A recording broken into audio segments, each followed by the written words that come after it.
This is the full Windsor knot. Start by grabbing the wide end of the tie in your right hand and the narrow end in your left hand. Start by crossing the wide end of the tie in front of the narrow end. And then take the wide end up through the loop around your neck, behind the narrow end of the tie. Once you pull this through, you want to end up on the left side of the tie. Now again, grab the wide end of the tie and cross it behind the narrow end, ending on the right side. Now take the wide end of the tie and go up and over the loop around your neck and down through the loop, ending on the right side.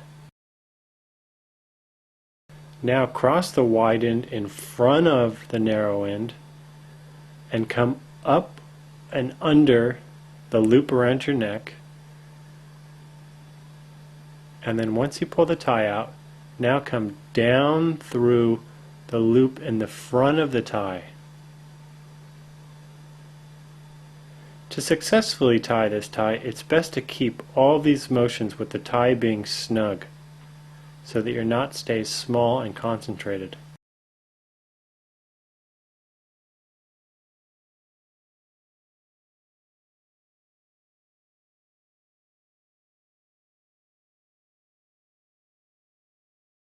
Hello and welcome to my tutorial for this, the rose knot.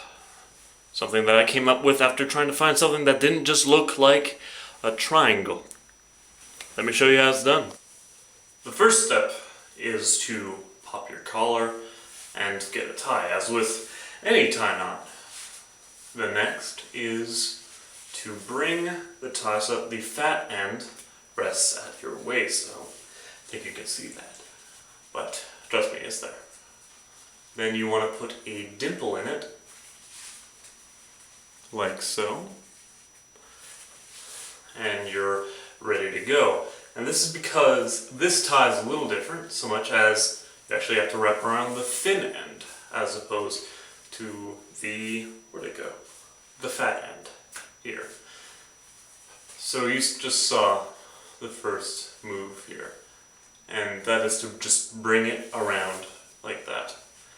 Then you want to move that thin end and pass it through the top while holding the dimple. That makes sure that it's nice and good. Then you end up with this triangle thing, and that is the base for the rest of the knot. So you want to pass the tie over that and then up. The second weird thing is that you actually have to then reopen that so that you can put your finger through it like that, and then bring the tie through that. And that's what gives it the weaved look.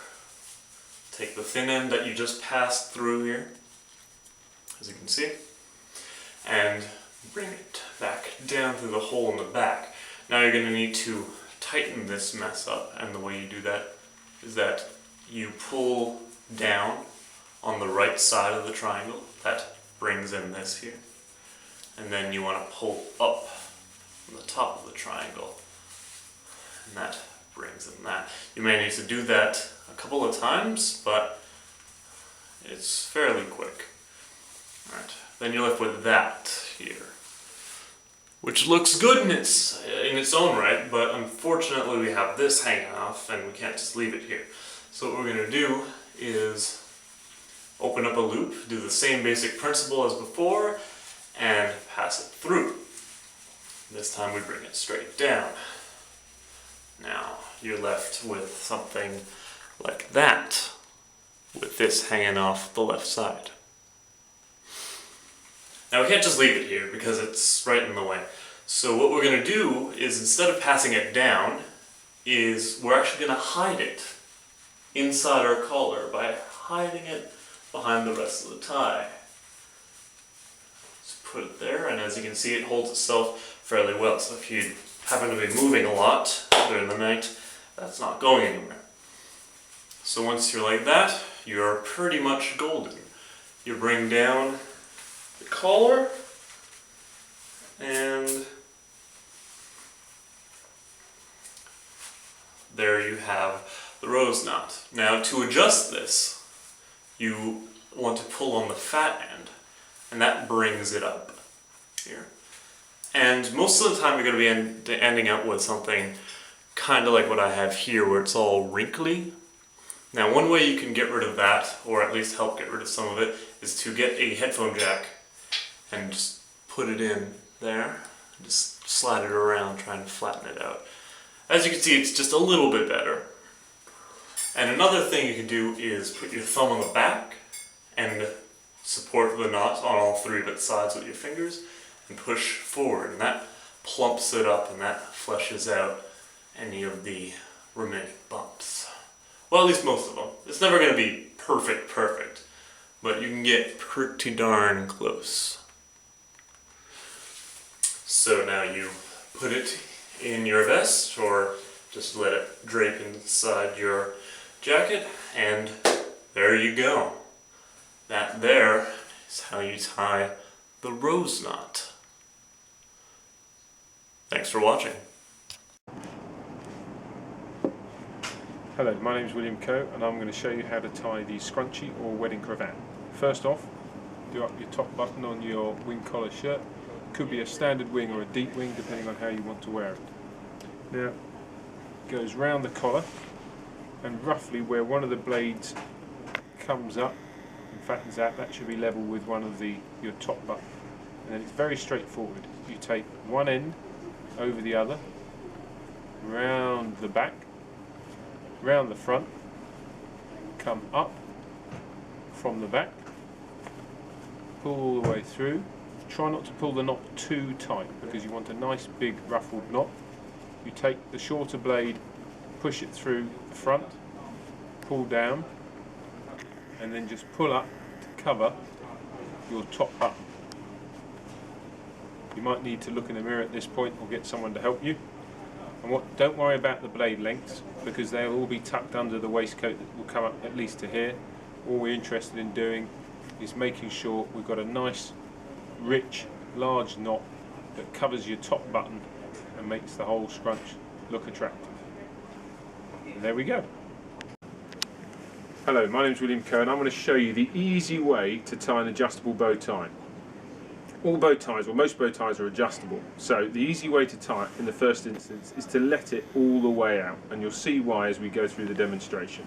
So this effectively fits in by collar size, and it just slips into there. If you take it out and let it all the way out, it makes tying the bow tie a lot easier. Right, tie is obviously the same either end, two blades, so therefore goes round the neck, and it doesn't matter which end you start, whichever is more comfortable.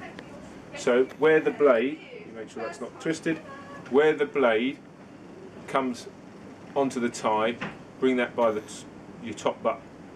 Then all you do is take long over short and take your long up. Pull tight. Forget your long. You form your bow, and you can either form your bow either way, it doesn't matter. You form your bow like that, and then you drop your long over the front. By doing so, you create a hole here. That is where you need to pass the bow tie through.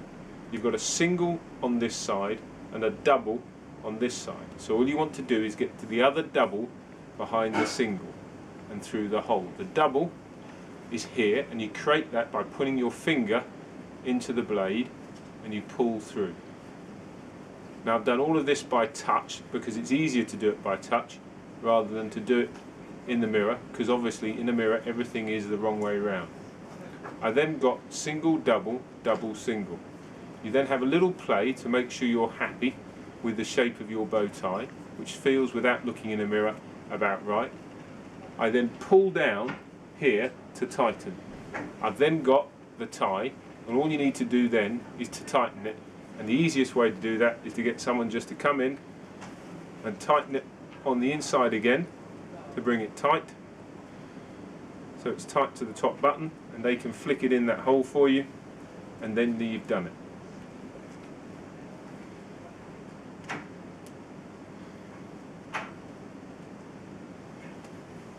There we go. Bring that round to the front. Make sure the wing is over the bow, covering the top button. There you go. The easy way to tie a bow tie.